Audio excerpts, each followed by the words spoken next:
Partiamo dal parcheggio Pian dei Casoni a quota 1670 metri tra Passo Valles e Passo Rolle, mercoledì 31 gennaio 2024, ore 7:30.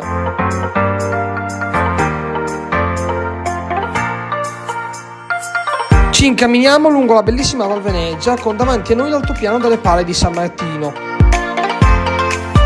Siamo costretti a cambiare spesso lamponi e ciaspole perché il manto nevoso è molto vario.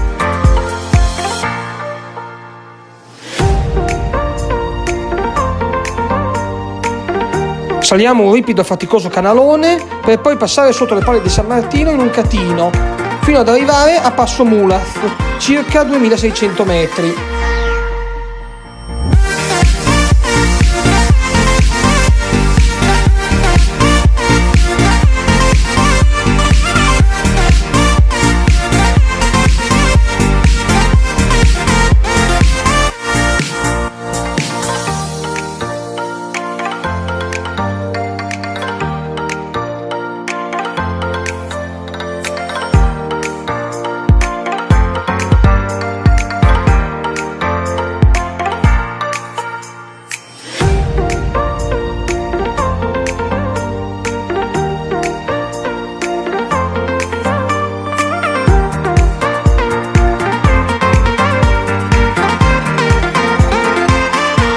Da qui è possibile anche raggiungere l'omonimo rifugio. Noi invece ci riposeremo un attimo perché ci aspetta l'ultima e ripida salita per arrivare alla cima.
Dalla cima il panorama spazia, oltre che sul gruppo del Focobon davanti a noi, facente parte delle Pale di San Martino, sul lago Rai, il Catinaccio, le Cime d'Auta, la Marmolada, il Civetta, le Tofane, il Pelmo e a valle il paese di Falcade.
Rientriamo al tramonto per lo stesso itinerario della salita per un totale di 11 ore, pause comprese, circa 17 km totali su 1200 metri di dislivello.